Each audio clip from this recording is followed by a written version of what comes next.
Hang me, oh hang me, and I'll be dead and gone. Welcome to Book Club for Movies, everybody. It is November 22nd. I'm Ryan Miller. And does he have a higher function? It's Matt Amberg. I don't. It's an excellent quote. I'm not offended by it. It was hard to choose, let me tell you. It's a good one.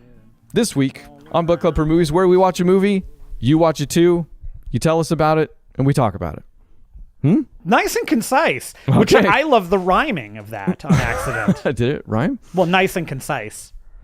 Well, there's a certain type of poetry that is attached to this week's movie, Inside Llewyn Davis. Maybe you could tell us about it.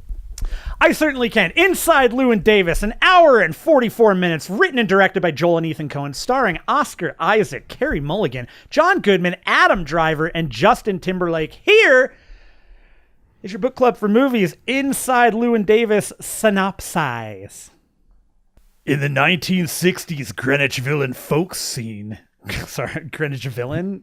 I love the Greenwich villain. Who's the Greenwich villain? In the 1960s Greenwich Village folk scene, Llewyn Davis is confronted with the loss of his writing partner, the loss of his girlfriend, a brand new album that's failing, and a world he's still trying to find his place in. Inside Llewyn Davis. Very nice. I cannot say how daunting it is to do a Coen Brothers movie. It's rough. Like, I was excited to do it because I love them all, probably. I haven't seen them all. I can't think of one I dislike. I cannot think of a Coen Brothers movie I dislike, actually. Well, that's a spoiler alert, but okay. Okay, all right. But there are not a lot of movie makers that showed up in film school as often as these guys did and reach the popular acclaim that I think these guys do at the same time with a lot of their stuff. And there's at the same time, they will release movies that appear to care about none of that, you know? Oh, sure. So it is daunting to think about going through one of these movies, especially after last week where I feel like I didn't take enough notes. I've definitely taken enough notes this week. Well, and I mean, and one of the things, like, you know, with the Coen Brothers, I mean, yes, every Coen Brothers movie could just be 2 pages of you writing down things every other scene. That turns into a full-fledged college course. Right. By the time the end of it, you've got a 53-page dissertation on... Yeah, exactly. Yeah. You must be able to get a degree in Coen Brothers movies, I think, is what it is. Well, and I think one of the things that's fascinating about them, not only the fact that they are consistently writing their own movies and directing them, of course. Right. They're writing every kind of movie that exists. You know, the only thing they haven't done yet is a straight horror movie. You give me a Coen Brothers horror movie that's like, because it's going to be some highbrow thing with some really dark comedy, but it's going to be good. You know, they can go all over the place. Man, yeah, what would that be? And they have. And I think that this is a really interesting movie in particular of theirs because there is nothing in their category or in their catalog that I think is like this. Okay, and I'm glad to hear you say that because I feel like there are some holes in my Coen Brothers film catalog here, you know, movies that I haven't seen that we've even talked about, because originally, people won't know, this was going to be kind of a triple feature type thing. We are doing 2 weeks worth. We're going to have another one for you next week, but we wanted to fit in a bunch because I have a long list that I haven't seen. I've never seen Barton Fink. I've never seen Miller's Crossing.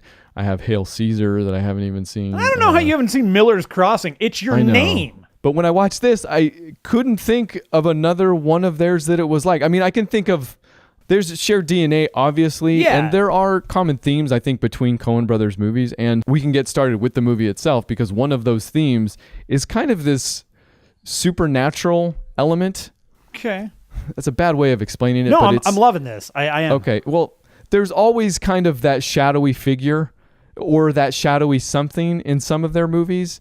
And in the broadest sense, you know, I'm tempted, and other people might be tempted to say the Coen Brothers make kind of 2 types of films, the more outwardly comedic and the more inwardly dramatic, maybe. Sure. You know what I'm saying? Yeah, no. It's like there's Burn After Reading, and then there's No Country for Old Men or something like that, right? Right. And I think like it's supernatural. I get the word, but I feel like there's something always looming, you know, like with Fargo, there's that looming story above all of them. Where are they all going to meet up? How is this all going to come together? And each of them has a little part of that cloud and that murder. So that's what's there. And they just don't know how they fit together. Looming is a perfect word. And I think that it shows up in different ways in different parts of their film. Oh, yeah. It's sometimes a little bit more express. Mm-hmm. This is actually a wonderful solution between the two, kind of. We start the movie with Llewyn Davis singing a song in a club, and afterwards the guy is like, hey, your friend's outside for you. And he goes outside, and it's this shadowy figure that basically repeats the refrain, what have you done, or what'd you do, or something like that, and kicks the crap out of him, punches him a couple times, kicks him, and then takes off down the alley, or takes off, not really, moseys down the alley. Yeah, he walks away. And that's how the movie begins. And that character is not referenced again until the end. It looms. And it's also done in this supernatural way, in the way that everything in a Coen Brothers movie must mean something else, Oh, sure. Like these guys are analogy upon analogy upon analogy type thing almost. I think what this is, and this is a really weird comparison, and maybe it'll just be, it just won't work. I don't know. I think this makes sense to me. There's only one way to find out. The Coen brothers and the way they write their movies and the way they fill them out, to me, is analogous to how Edgar Wright fills out his movies visually. Like, he is incredibly visual. He has everything to a point, every movie he has so much stuff in the background. And Baby Driver being the most recent one, there's so many things in that, like he's standing in front of the mirror, or he's standing in front of the window at the shop talking to the girl whose name I can't remember. Deborah. And it's there and you can see it, but it's not really at the forefront. But he's standing there, and when he realizes the minute he falls in love with her, a red light that's a heart shape behind him pops on. Multi-layered. Yeah, and I think that from an Edgar, like, I think that's how I compare them in this weird way, is that he's visually the way that the Coen brothers are with dialogue. All right. And still this movie you're right, it doesn't seem like a lot of their other movies, because even in the more dramatic Coen Brothers movies, I feel like there's almost a wink and a nod, and there's some dry humor, and there's some tragedy, obviously, to put it lightly. But I feel like this movie kind of lets those hang a lot more than some of their other stuff. Yeah. That first scene is our introduction to Llewyn Davis, to Oscar Isaac, who, okay, I've said his name now. I now get Oscar Isaac. Like, I've seen him in Star Wars. Okay, he was fun. I didn't quite buy his love affair with BB-8, but they harp on it enough. This movie, I freaking get him. Like, yeah, yep. Okay, sure. Give him whatever Star Wars he wants. He's insane. And he's playing all that music, right? I'm moving really quick now. We shouldn't even say the word music until we're ready to talk about it. But yes, he's playing the guitar. He's singing those songs. He played the song. He played the guitar. He sang the songs. He worked with T-Bone Burnett to get the arrangements down and to get and the thing was, he so the Coen brothers have mentioned this. This is we'll just mention this little piece of trivia about Oscar Isaac. He's been playing guitar and kind of being and singing and stuff since he was young. So he's like 12. And he's never stopped doing it. And then he was making a movie, and he was making a most violent year. Great movie, by the way. And one of the extras picked up a guitar and just started going to town. And he mentioned in particular that he's going to have this audition. And it's the audition for this movie. And the Coens were so adamant about finding somebody who was a musician that could act, as opposed to an actor who could act like a musician. They wanted an actor that could do it all.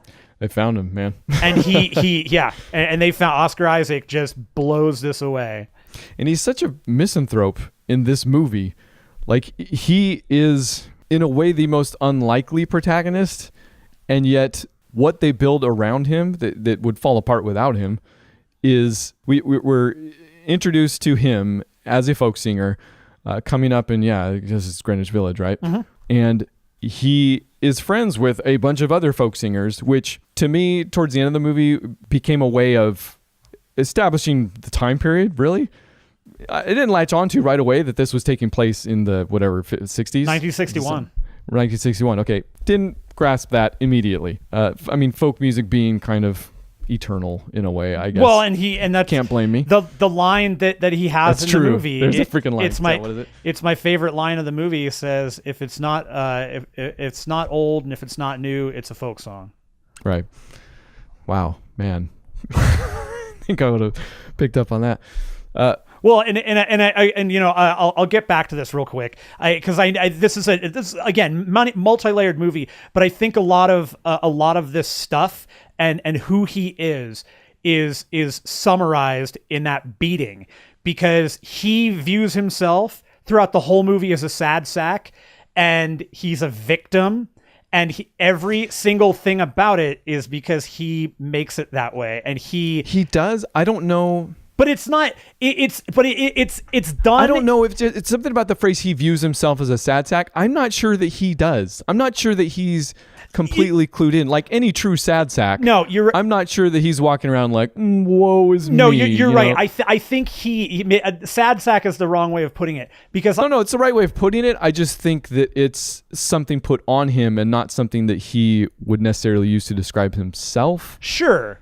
I think that he also views himself as the victim in all this. Like he that would be more accurate. Nothing goes his way ever, and the entire movie is kind of stuff piling on top of him, which is why in the synopsis I say he is trying to figure out where he fits in. Yeah, and the fact that he is trying, I think, is what maybe sets him apart from somebody that is like, man, I just can't catch a break. Sure, I mean, yeah. He could justifiably think that, but they don't, I guess, front and center that, I guess. It's the world that's moving around him. Right. You know? And that world, to get back into it, consists of also Carey Mulligan, Gene. Everybody's a folk singer, number one. And what I was saying before was that's what kind of clued me into both the time period, because folk music was up and coming. Like, it was the thing. It was the popular thing, or getting there at the very least, to the point where he traveled in this circle where everybody in the movie is a folk singer, it seems like. You know, the girl, his ex-girlfriend that he stays with, the guy that's staying with his ex-girlfriend out of nowhere, you know, the army dude, which I guess a lot of these singers have analogs in the real life. I was reading the IMDb. Sure. I don't know what any of those are. In fact, I think there was a lot of the movie that kind of went over my head, both with that historical aspect and also the location. Like, I'm just not that up on even what Greenwich Village means, you know, at times, stuff like that. Sure. But you can still watch the movie. Everything worked out fine, I think. But yeah, it turns out he's been staying with a couple different, you know, with anybody that he can stay with. But the two people that are kind of central to the movie are Jean, his ex-girlfriend, and this group of academics was the best way I could think of putting it. Sure. The main guy is Neelix from frickin' Star Trek. I forget the actor's name, but he's great. He's more than just a Neelix to me. The Gorfines. Yes, and that's the name of the family. Yeah. And they are very much this kind of upper... That much I do get. They were like an upper West Side. Did that make sense? That sounds like a word that sounds like very viable locations. And that's who he's staying with, we think, at the beginning of the film. And they have a cat that he accidentally lets out and takes care of until he gets to his ex-girlfriend's house, where we're introduced to Jim and Jean, their current dynamic, where she's got somebody else that's staying at the house with her. It's not her current boyfriend, but she is with somebody else. But she literally passes him a note that says, "I'm pregnant." Yeah. While they're arguing, you know, in front of this other guy. So we do learn a lot about Llewyn Davis from his satellites, I guess you could say. And they're the ones that more often than not paint this picture. I mean, Carey Mulligan especially, who plays a character that's unlike anything I've ever seen her play. Like, she's usually pretty sweet, if powerful. Here she just rails on him, man. So she does. Like, her entire, like, she never wavers on how rough their time together was. And during all of this, when she passes him the note that says she's pregnant, they kind of step away, and she just goes off on him in public, like in a park. I think they're in Central Park. Yeah, that's I think a couple scenes later, but it is when they come together and we get a little bit more of their relationship. And I did want to mention that scene as well. So go ahead. Well, and this is a scene where she is, you can tell that, and this is, all credit to Carey Mulligan on this. You can tell that the conversation that she is about to have is going to not go in a good direction. And she ultimately is really, really unhappy about the fact that she wants Llewyn to pay for an abortion, because she's torn because she doesn't know if it's Llewyn's baby or Jim's baby. Because it might be his. She wants an abortion because there's a chance it could be his. Right. Exactly. And she is the way that's all played out. And when that sinks into Llewyn's head, that is just such a great dynamic moment between the two of them. And you have to, there are those moments where I think Oscar Isaac also shines in that you get that you can understand why he feels like everything is going against him, but you also can feel sympathy. Yeah, that's not the word I was looking, but yeah, you can feel sympathy for him. You can see that he is, while the world may not, his point of view is not necessarily what's actually happening to him, but you could totally see that everything around him kind of is falling apart, and you want to see him figure out a way, right. and knowing that he has to come to grips with the fact that he's being forced to pay, or not being forced, he's being told to pay for an abortion, not because she doesn't want to have a kid, but because it's his. There is a resignation that he infuses that character with. Yeah. And it's such a complete and yet familiar character, which is it's Coen Brothers 101. But that exchange in particular, where Carey Mulligan is just laying into him, yelling at him nonstop, and it's about getting an abortion and all this stuff. But then towards the end, she has this moment where she kind of completely slows down and says, "I miss Mike." And we don't necessarily know who Mike is yet. I don't think his name has even come up yet. No, it has come up, but okay. I don't think maybe I don't think his name comes up. Well, for the purposes, especially if we're talking about this, Mike is Llewyn's old partner who we find out committed suicide. So Carey Mulligan stops this whole conversation with a real moment, because while she's yelling at him, she's angry, especially given their history as a couple, or given that she has this kid, that there's something there, and that for all her yelling and whatever, this is maybe a lover's quarrel of sorts, even if it's a freaking good one. But she has this moment at the end where she breaks down and she says, "I miss Mike." And all she gets back from Llewyn in that moment, where he could either also break down or embrace her or approach her in some way or get in some way, right? The wall is down. All he says is, "Can you look for the cat?"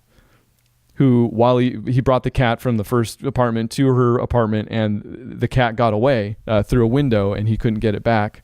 In that moment, that's what comes to mind. So it's this character, it's this person that everybody knows that when given a chance to possibly connect on a real level, chooses selfishness, kind of. His care is focused on this cat when there's a human being next to him reaching out type thing, Sure. So it's not like he's being selfish, he's thinking about the cat in a way, although what the cat represents might complicate that in a certain way. But I mean, I also think this is definitely a moment for him where I think that the mention of Mike immediately gets him. Yes. It gets his ire. He's mad that she mentioned him, but he's not gonna go off on her. That's his way of kind of, I think, being angry and also sad, because as you said, we know later on that Mike committed suicide. He has not dealt with Mike's death. Right, absolutely. And so he's walking away from it in every respect that he can. Very true. Very true. And then this whole conversation leads Llewyn to realizing, I have no money. I have nothing. And he's been trying to tell people, I have no money. I'm trying to get money. I'm trying to do anything. He's always trying to bum money, bum cigarettes, bum couches. Right. So he goes, this is when he goes to his sister's house. And once again, And maybe this is something, now that I'm kind of thinking about it, maybe this is something that Llewyn has an issue with, is that he has no forethought. He doesn't think about anything outside of like the 2 seconds, like the hand in front of his face. Absolutely. This part, this bit with his sister is so, it illustrates this so well, because again, we find out later on how this impacts him, but she basically says, I'm not going to give you money. And if you want to make money, go back to the Merchant Marines. You were in the Merchant Marines. Go do that. And she has this huge box of stuff, and she's like, here, take all this stuff. And he says, just throw it away. I don't want it. It's old garbage. Right. And his objection being, I'm a folk singer. Like, this is what I do. Even though he knows, and we know he's trying to make it as one, he's not necessarily raking in the dough. Right.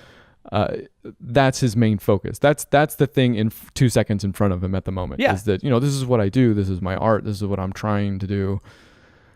But even then, soon enough we're introduced to his agent Mel, who's amazing, fantastic, but not paying him anything until he calls his bluff on the not even sending out his album. It's a bad manager. But Llewyn, for all his bluster, for all his I'm an artist, almost the next scene is where we get him basically gigging for money. Like, Justin Timberlake has a song that they're recording, and I forget, did he get a call? I forget how I found out about it, but he ended up at the place. Yeah, he gets invited by Jim, by Justin Timberlake. He gets invited by him to come and play on this this song called "Please, Mr. Kennedy" with Adam Driver. This is where we're actually introduced to Adam Driver's character, Al Cody. Al Cody. Or whatever his real name is. And this is another moment in the film where we're given a perfect example of Llewyn having zero forethought. He immediately goes to do this gig because he's going to get paid money. And he is given the option to either take $200 right now or to take less money, but you get royalties on the record. And he says, no, just give me the money. I just need the money, yeah. Just give me the money. This sets him up going to the doctor to pay for the abortion before Jean isn't even with him yet. He's just setting it up, taking care of it. We find out that the doctor he's gone to prior because he paid for another abortion from another girlfriend, and she never had it. So he never told him. Right. And just went back to Akron. She went back to Akron, never told him that she didn't have the abortion. So the doctor says, you don't have to pay on the house. and this sets up, you have another moment there of Llewyn not taking the time to think ahead, to plan ahead. And he takes what's right in front of him. He is a character that in so many ways wants immediate validation. He doesn't know what he wants. He thinks it's more than that. It's the thing about what he thinks he wants isn't even what he wants. Sure. Like, okay. Maybe this is actually, this does get us into the next scene where he's, I think, still looking for money or a place to sleep or whatever. And he ends up back at the Gorhams, and they have people over, more academics, and they ask him to play a song, and he's kind of reluctant to play it. And there's a couple of great moments. This movie still has a bunch of really good Coen moments, just single lines and single looks that I laughed out loud. I laughed out loud 15 times during this movie. Yeah, no, I think the movie has some great funny parts. And one of them came as he's kind of busting out this guitar, and he's kind of reluctant to do it because he makes kind of some objections like, this is what I do for a living. It's not a parlor trick, I think is what he tries to say. Yes. And her response is, I thought singing was a joyous expression of the soul. And he just gives her this look like, okay. And then he starts playing. And another thing, maybe we do get into the music at this point. Sure. All of the music is fantastic. Okay, well, all right. The Mr. Kennedy song is meant to kind of be a poppy, funny, weird song, even though it's still fun. Yeah. They nailed that as well. But every song that Llewyn sings is fantastic. Yeah, and they are all old folk songs. They're all just amazing. Like, at no point does he play a song and you think he's talentless or no wonder he's not getting anywhere with his music, right? No, I think that's like each time. That's part of it, is you are wondering, why isn't he? I guess you're probably still not wondering why isn't he, but it is shifting the focus to why he isn't. You know? Sure. And we get some of that in very plain terms later on, but this moment with the Gorhams again blows up because she starts singing Mike's part during the song that he's singing, and that causes a bigger explosion than it even did before with Carey Mulligan. And he lays into her, and she runs away crying, and then realizes that the cat that he brought back wasn't their cat. Like he was in another conversation with Carey Mulligan at a diner somewhere, and the cat ran by who he thought he was lost. So he picked up the cat and brought it back and was like, "Hey, I found it." Well, it was a girl cat, whereas their cat was a boy cat. So they could tell right off the bat that it wasn't their cat. And so he ends up with the cat again, right, in his arms as he's kicked out of the house for causing that. You know. And I just want to go back real quick, just as a note. The song that he performs at the dinner table is the one song that they pulled off the soundtrack and actually was on the radio. It's called Fare Thee Well. And the one on the radio, because in the movie we're told expressly by him in that part that you don't sing Mike's part. And on the soundtrack, he actually has somebody else singing the quote unquote Mike part, and it's Marcus Mumford. And it's a great, it's a great version of the song. I'm downloading the soundtrack. I haven't yet. The soundtrack is fantastic. As soon as I saw the movie, I actually went out and bought it. I was this close. If I didn't have everything else to do. And everything on the soundtrack, save I think 2 songs, 3 songs are him. You know, the other ones are, and everybody that was in the movie is on that record. So the song that Timberlake, Carey Mulligan, and I don't remember who the third person was. They all are. That song is on the record, and it's those 3 singing it. It's great, and I'm gonna segue it into sound design as well. The entire movie, number 1, I think is recorded on location. There are 2 maybe that I could see that are probably studio songs. Yeah, I'm not sure. If that's the case. And the reason I'm not sure is because I feel like I read somewhere that they wanted it in camera. So that's definitely what, if it's not, that's the effect they got. Like that's what it sounds like, is that they're playing these things in the moment. And there's no other music other than what is played by somebody in the movie. And that extends to also the sound design overall. Like, I don't know why this stands out, but in fact, at this point in the movie, we are very quickly coming to a point where one of Al Cody's friends is headed to Chicago, is it? Yes. Which is where another agent who Llewyn has been, or thinks he has sent one of his albums to, it's another agent that Llewyn's been trying to get in touch with is. So after this blow up at the Gorhams, he's like, all right, I guess I'm going to Chicago in this car with a bunch of strangers who end up being John Goodman and some Jack Kerouac stand-in. Garrett Hedlund from Tron Legacy. Oh, no wonder I recognized him. I like that movie, but sorry. Yeah, okay. No, so do I. It's fun. But for some reason, this stands out that when they're in that car, you hear every car that passes by. Huh. You hear it sounds like they literally kept, and I'm sure they didn't, especially knowing the Coen brothers, like this is nothing is in a Coen brothers movie that isn't meant to be there. There might be happy accidents, but I bet they're in the script. Sure. All the happy accidents are in the script still, type thing. Yeah. You hear everything that goes on in this movie, and it sounds fantastic. It's crisp. It's just top to bottom. It is. It's crisp. It's I don't know. Anyways, in the story, he ends up at this agent's place and he's like, did you get my album? The guy's like, no, I didn't get the album. And I don't want to skip over the John Goodman stuff, but I'm not sure it's not as the only part with the John Goodman thing that I think is important, and it is important, it's just not it's kind of an aside. Like it's where Llewyn, this is where we actually find out that Mike killed himself. Because he explains it. He explains that. That's true. Actually, that is the entire purpose of that. And then there's one other moment that kind of encapsulates the luck. Maybe that's it. Maybe Llewyn is, I don't want to say down on his luck. He has bad luck. He is given the car to take the wheel for his leg of the drive. So there's 3 of them, and they're all taking legs to drive. He gets his leg to drive, and a cat darts out in front of the car, and he runs it over and immediately assumes it's the cat that he's been looking for.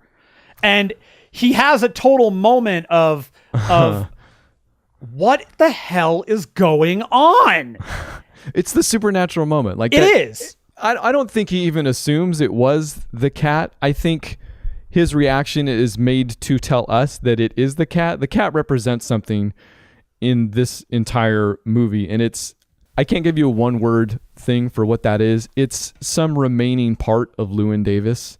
It's something, some lingering part of him that I'm sure if I studied it more, I could tell you. It's his ego or something like that. It's not. I guess I always considered it as, I was never able to nail it down as to, is it his ego or is it, but I always kind of viewed it as at the beginning, he has this, he does get beaten up, but he has his friends. He has the people that are going to take him in. And then he has this cat. And as soon as he has the cat runs away from him. And it's like everything getting out of control and being out of he can't catch the cat. He can't find the cat. And that's his life. He cannot catch that cat. That cat is, and then when he thinks he catches the cat. He does, but I guess it does slip through his hands again. It does. And then he catches the cat, but it's not the right cat. He did the wrong thing again. He thinks he hit the cat. So he's killed the cat now. Like it's the cat. But there is a moment where he gets the cat back, and I don't think it's in this car. It's when he goes back to the. It's when he stops caring about the cat, right? It's when he has a choice to take it with him or not, and he literally just shuts the door on it, right? Yeah. But we can't explain the cat. We probably shouldn't even try, honestly. We're just going to get ourselves. The cat matters. Watch the cat in the movie. For more than one reason, too. I've got a final quote with this movie I'm going to share that's it literally blew my freaking mind. Okay, but we're now at a key point in this movie. This whole sequence just... When he gets to Chicago and talks to the agent? He's talking make sure we're on the same page. He's talking to Bud Grossman. Yeah. Okay. F. Murray Abraham. And he does a great job. But it is the one moment in the film, we've talked about it obliquely in a ton of different ways with this character. He plays a song for him, the agent. It's called Queen Jane. Okay. It's amazing. Like I said, every time he plays, it's amazing. And the agent looks at him after this incredible moment between the two, like basically serenades the guy and says, I don't see any money in this. That's it. And then there's a little bit more of a back and forth. And he's like, maybe if you cut your goatee and stayed out of the sun, you could join this trio that I'm working on creating.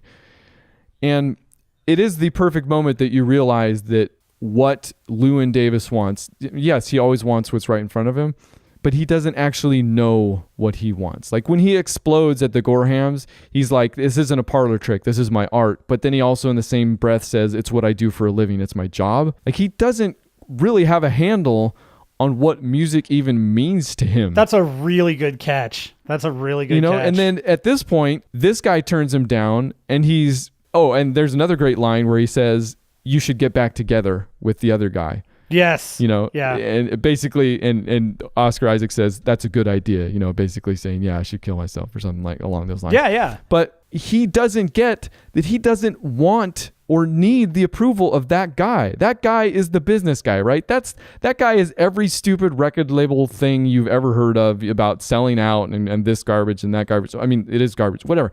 He is, this doesn't make money, so it's not good, even though we know it's good, right? Well, and I think there's another chunk to this, which is, did you actually listen to the song? Like actually listen to the lyrics?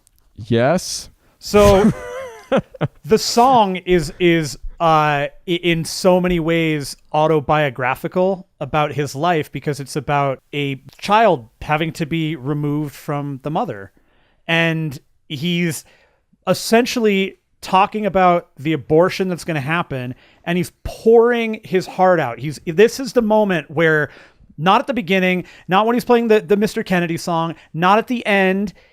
This is the moment where he is, in my opinion, he is giving everything he has to this song, everything he has to this, absolutely. To this record executive, and he is given nothing in return. And because they're not speaking the same language. Record exec is like, right. The record executive probably knows exactly what he's looking at. He knows he's looking at an artist that's talented and freaking believes and has the spirit and whatever. And is an artist. I think that's the key.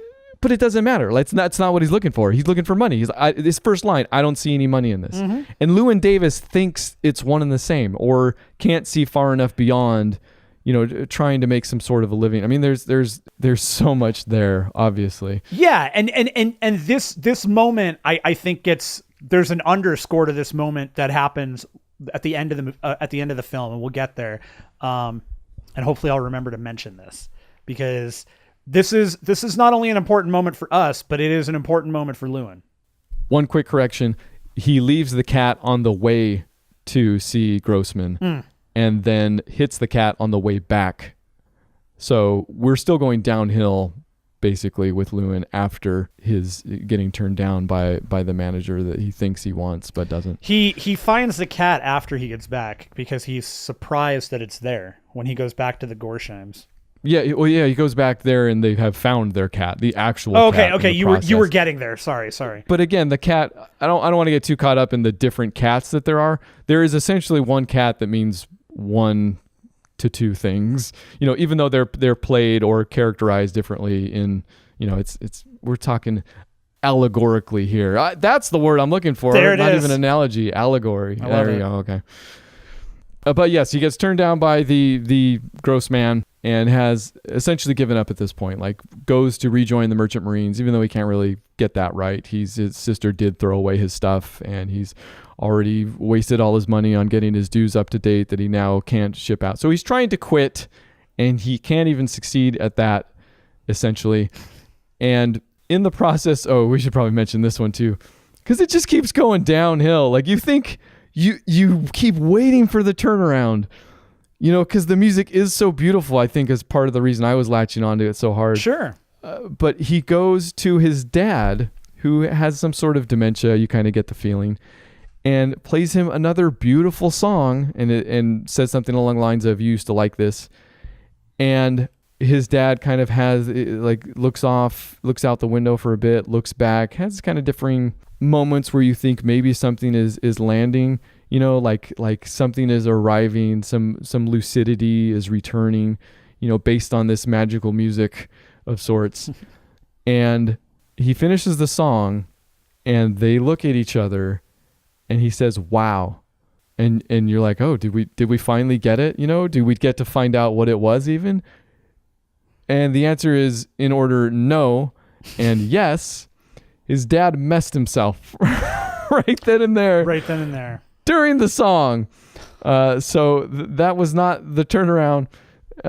We just keep going downhill. He goes back to his sister's house, finds out that she's throwing away his stuff. He can't get into it. Someone mentions to him that he's invited to play one more time, or not one more time, but just again at the Gaslight, which is the name of the bar. How's that for a... Yeah. It's instructive. And doesn't accept because he's quitting and he's leaving, but then does because he can't quit. Has another beautiful song, and then we learn as he's walking out the door, and we get a Bob Dylan nod. Which, by the way, that is the part that underscores the earlier bit with the him finding out the royalties and all that, because he is seeing what is supposed to be Bob Dylan, like really, really early Bob Dylan. Yeah, land. And to see that, knowing that Llewyn is never going to be there, and he doesn't know that yet, but for us it underscores exactly who he was and who he is by using a tiny little piece of reality. Missed it by that much. He's the Don Adams of folk singers. He is. It's true. I like that. It's like the slapstick version of Llewyn Davis. That's exactly correct. But at this moment, he walks out of the bar, and we find out that the movie began with the ending. Like that shadowy supernatural figure that, what have you done? What'd you do? Is actually the husband of a woman he berated on stage the night before. Because he berates her because he is upset finding out that the manager, who he has been very good friends with at the Gaslight, where he's been playing repeatedly. Have they been very good friends? Because his manager is totally just a... No, not his He's another gross man, essentially. This is the manager... Okay, yeah. I guess, yeah, they're friends, but he's not like a, sorry, go ahead. He's not a spiritual comrade. But we find out that he also had relations with Jean, and Llewyn just loses it. He just gets so pissed, and he goes on stage and starts heckling a woman, and then that leads to us finding out that the beginning is the end, which I have thoughts on, by the way. Think them away, my friend. I think we're there. I think the ending is also a piece of instructive characterization for him, because the movie is a week long and it's just a loop, and that's him. He's stuck in a loop. That's beautiful, man. He can't get out of this, and he's going to go through it the same way over and over again because he's just not learning from his mistakes. Which is also Coen Brothers 101. Definitely. Like a serious man, I feel like it's not a loop, but it's very much a slice of life type thing. Like the beginning and the end is a very nebulous concept to the Coen Brothers, I think. I no, totally agree. Which is what makes their movies one of a kind, really. And the other tidbit I would say about the ending, about that last song, is that as he walks off stage, that other gross man of a bar owner says, "Oh, you played a Mike song."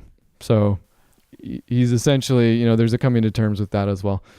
The quote that blew my mind from IMDb that I was reading is from the Coen Brothers when they said the film, and this goes actually back to the beginning ending thing that we just mentioned. The film doesn't really have a plot. That concerned us at one point. That's why we threw the cat in. Well, already thought way too much about the cat and was wrong in every respect.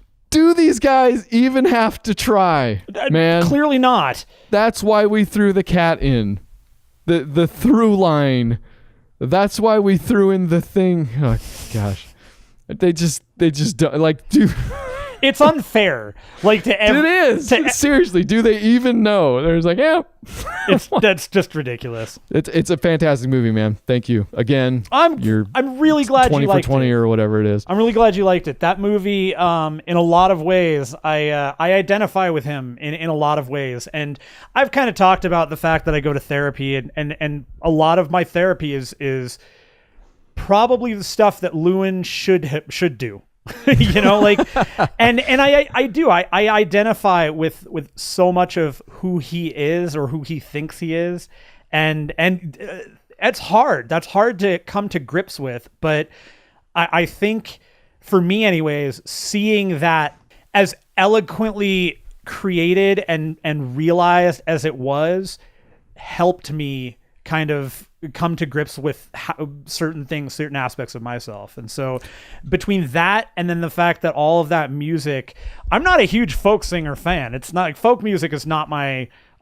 me neither, really. But man... More so after this movie, but... I heard this record. I bought the record right away. I started listening to other stuff, and yeah, it's good, man. And to go back to what you said a little bit, that's what makes you the other end of the allegory. Like, there's part of me that thinks that Llewyn Davis sees the movie inside Llewyn Davis and doesn't get a lot of it, Sure. Or doesn't get the reason. He doesn't get like the stuff that you just said. Just thinks, oh man, this guy's having a rough time like me type thing, There's no Llewyn. Llewyn is a character that he doesn't know how to help himself, and he makes it very clear that he thinks everybody else should or can help him. And it's funny, man, because, and maybe it's just the medium of movie making, like the world is stacked against him. Yeah. Like he's not causing 100% of his problems, or if he is, it is completely born of who he is type thing, which sounds like the complete opposite of what I just said. Hey, guess what? This is a Coen Brothers movie. Good luck talking about it or figuring it out for millennia. Well, I think this is a good segue into other movies. Yeah, let's get our star rating. All right, here. you're right. Oh gosh, I have to give stars to this. 2 stars. 2 stars. Yeah, out of 1. So we're going to go with that. Now, saying and speaking of the fact that talking about a Coen Brothers movie is next to impossible, yet we just did it, and I think we did a commendable job. Yeah, we did better than the Ben Affleck movie last week. Yeah, well, we got a lot more to say. Let's have more to say on the Coen brothers with our book club for movie selection for next week. We're going to watch a more recent Coen brothers movie, although that was pretty recent. Some would say the most recent, in fact. Some might. I wouldn't, because the most recent is the most recent. It is the most recent, in fact. I'm wrong. The Ballad of Buster Scruggs, found on Netflix, written by Netflix, for Netflix, produced by directed Netflix. by the Netflix brothers. And this movie has, what a cast in this movie, man. The cast in this flick is as outrageous. Tom Waits is in it, so that's all I need to know. It's a Coen Brothers movie. It's a Coen Brothers movie. You've got some returning champions. You've got some new discoveries. Like, I don't know if Oscar Isaac is in it, but I'm sure it's an Oscar Isaac caliber type discovery. Yeah, Frames Janko is in it. Frames Janko. Yeah. Discovered. Finally. We've been waiting.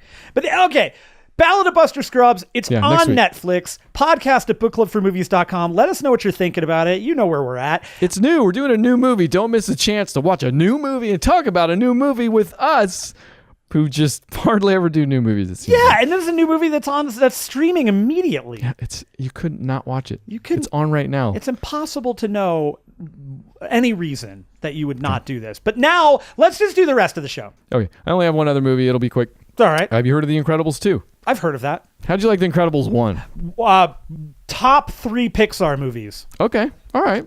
I could entertain that. Possibly even top 2. I'd have to think about it, but sure. Because I like superheroes so much, so I really loved it. It's easzy, yeah. But that movie was a family drama in a way that a superhero movie definitely hadn't been up to that point. Maybe, in fact, I want to say that happened probably before the Marvel explosion. Oh yeah, for sure. Yeah, so it might have been done again since, but that moment in Age of Ultron where we go to Hawkeye's house. Right. Basically the same thing. Incredibles 1, you're not wrong. Totally incredible. Incredibles 2, okay, so Pixar sequels might be the launching off point here. They have this way, with the exception of Cars. Literally, I'm going to accept Cars 2 from all of this discussion. I haven't seen Cars 3 yet. Probably should have. I doubt that. But Pixar sequels in general have a way of hearkening to the past without drowning you in it. Yes, actually, perfect. All right. They just find ways to bring back the spirit of what you loved about the first without literally just rehash. That's another good term. Mm-hmm. Yeah. I'm not sure Incredibles 2 figures that out completely. I mean, you will love it. Everybody will love it. My wife loved it. My kids love it. Mr. Film School, though. I don't know if it's that, though. Like, some of the moments just rang more hollow than I wanted them to. And I recognize them as moments from the other film, and I still laughed. And the movie looks really, really good. Like they in fact, they might even double down kind of on the Art Deco type stuff. Sure. That stuff looks great. The movie looks great. I love all of the environments and the cinematography and the just everything. Looks really, really good. It's just otherwise kind of a mess of plot and dialogue. I feel like. It doesn't appear to advance anything about the franchise, which I feel like is something that Pixar sequels have been able to do. Even the Monsters, Inc. prequel, I felt like added to that franchise. Sure. I think the interesting one out of all the Pixar movies is that Toy Story seems to have both done exactly what you're saying they shouldn't do, but also does it in the best way to make you not feel like it's drowning you in history. The perfect freaking example, but primordial example. Like Toy Story 1, 2, 3 is the same exact plot, right? And yet different to the point where you're like, how? Yeah, especially 2, which has this kind of crazy, like it shouldn't exist in a bunch of different ways and hasn't before. And then 3, no, you're exactly right. This, in fact, Incredibles 2 sucks. I take it all back. It's the worst movie I've ever seen. It's just that when it gets that stuff wrong, it can feel like it's going through the motions, and that's kind of the feeling I got through The Incredibles 2 sometimes. I don't think most people will notice it, but yeah, that's my takeaway, at least. Probably still go see it. No. Did you have anything else yourself? I'm good. This week, sir? I think I'm free this week, actually. All right. Yeah. We'll pick it up next week with the Ballad of Buster Scruggs. I'll have a couple more movies, I think. I've got some... I got a couple of flicks on the Shudder that are on deck, and I can tell you one that's coming up the 29th on Shudder, everybody. get jacked up. Mandy is going to be there. I can't wait to watch it Oh, again. dang. That's right. That was a quicker kind of... It's on VOD still. I think you can still get it off of like Xbox Already, Live yeah, and that's everything. right. Yeah. Okay. Mandy. Yeah, with any luck, I'll fit in some other Coen Brothers movies. Did your people leave? Do you still have the people? I will have people in and out all week, but Okay. I will have more time this week. That was the funny thing this week where we had originally set up to do 3 Coen Brothers movies, and you're like, oh, I forgot people are coming over. And I'm like, ha, bummer. Oh, well, I guess we'll see what we can do. And then I forgot my in-laws got here on Saturday. So I still have people all throughout the week. So yeah, we'll say 1 movie, and if we're lucky, 2. Yeah. How about that? I know you want to watch Coen Brothers movies, man. I desperately want you to watch The Endless one of these days. Oh, yeah. No, you don't want me to watch The Endless right now. That would compound everything. But you're right. Hey, next week it's Buster Scruggs. That's all you got to worry about. That's right. Tell us what you think. Can't wait. Watching Llewyn Davis has made me want to watch every single other Coen Brothers movie. So I'm downloading Blood Simple right now. Yeah, I'm jacked. Okay. Get jacked with the Coen Brothers and Book Club for Movies. Been all around Cape Judd, parts of Arkansas. Been all around Cape Judd, parts of Arkansas.